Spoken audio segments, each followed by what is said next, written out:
চৌদ্দগ্রামে বীর মুক্তিযোদ্ধা আব্দুল হাই কানুকে লাঞ্ছিত করার ঘটনায় জামাতকে জড়িয়ে বিভিন্ন ইলেকট্রিক, প্রিন্ট মিডিয়া, সামাজিক যোগাযোগ মাধ্যম এবং নিউজ পোর্টালে জামাতকে জড়িয়ে যে সংবাদ প্রচার হচ্ছে, আমরা তার তীব্র নিন্দা এবং প্রতিবাদ জানাচ্ছি।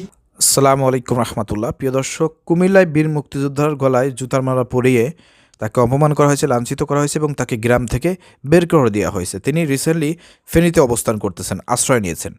তো অভিযোগের তীরটা উঠেছে জামাতের বিরুদ্ধে। প্রিয় দর্শক, জামাতকে সবাই বেলম দিচ্ছে এবং জামাতকে সবাই অপরাধীর কাঠগড়ায় দাঁড় করাচ্ছে। আসলে কি জামাত এই কাজের সঙ্গে জড়িত? জামাতের নেতাকর্মীরা, সমর্থকবৃন্দ কি এই কাজটি করেছে? বীর মুক্তিযোদ্ধার গলায় কি তারাই ফুলের মালা দিয়েছে, তাকে অপমানিত করছে, দেশ ছাড়া করছে, বাড়ি ছাড়া করছে কি জামাতের সমর্থকরা? প্রশ্ন, কিন্তু উত্তর হচ্ছে না। প্রিয় দর্শক, এর সঙ্গে ন্যূনতম জামাতের কোনো সম্পর্ক নাই। ইতিমধ্যেই কুমিল্লায় জামাতের আমির তিনি এ বিষয়ে নিশ্চিত করেছেন।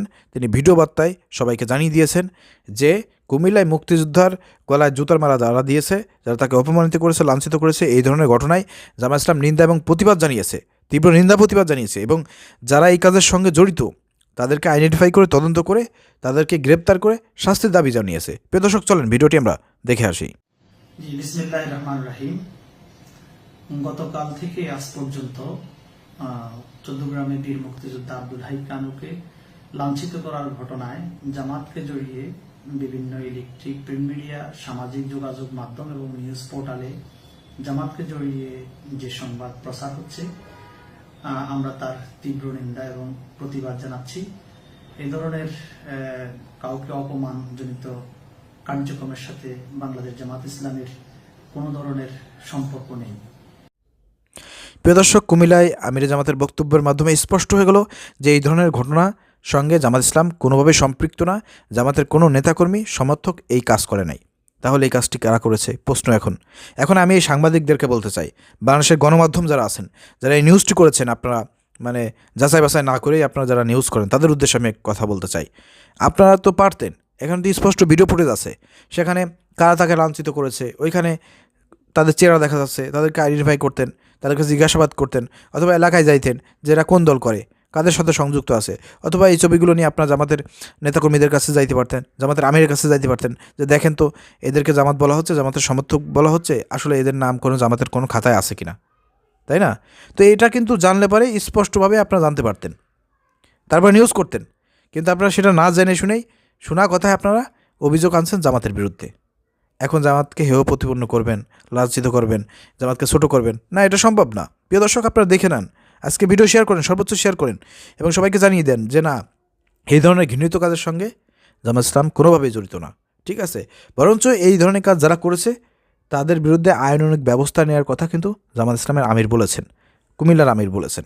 প্রিয় দর্শক, দেখেন, এই যে ব্যক্তিকে আপনার করা হয়েছে, হেনস্থা করা হয়েছে এবং তাকে লাঞ্ছনা করা হয়েছে, তার গলায় জুতো হামলা দেওয়া হয়েছে এবং তাকে তার এলাকা থেকে বের করে দেওয়া হয়েছে। এখন তিনি বর্তমানে ফেনীতে আছেন। আমি কিন্তু এর আগে কয়েকটা ভিডিওতে বলছি, এই ধরনের কাজ যদি জামাত শিবিরের লোকজন করতো তাহলে আমি এটাকে অন্যায় মনে করতাম না।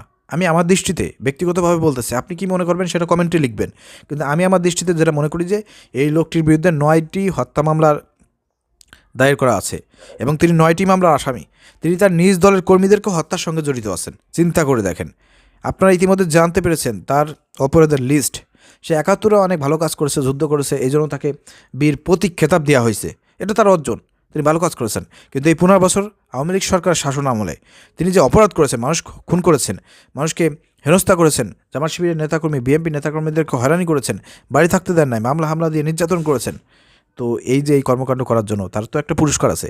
তো সেই পুরস্কার হিসেবে যদি দেশের জনগণ এবং তার এলাকার লোকজন, জামাত শিবিরের লোকজন, বিএনপির লোকজন যদি তাকে গলায় জুতার মালা পরিয়ে তাকে খেতাব প্রদান করে, পুরস্কৃত করে, এটা তো সমস্যা আমি দেখতেছি না। এটা তো তার পাওনা, এটা তার অর্জন।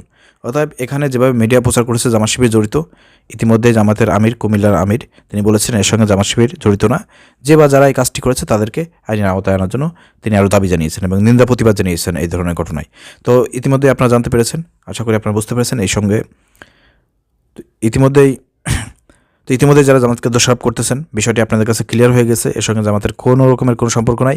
আপনারা ভিডিও ফুটেজ দেখেন, তাদেরকে আইডেন্টিফাই করুন, তারা ভিডিও ফুটেজ দেখেন, ওই ব্যক্তিদেরকে চিহ্নিত করুন, আইডেন্টিফাই করুন এবং তাদেরকে জিজ্ঞাসাবাদ করুন, তারা কোন দলের সেটা খুঁজে বের করে তারপরে সত্যটা আপনারা প্রচার করুন। আশা করি বুঝতে পেরেছেন। ভিডিও শেয়ার করে দেবেন। আসসালামু আলাইকুম রহমতুল্লাহ।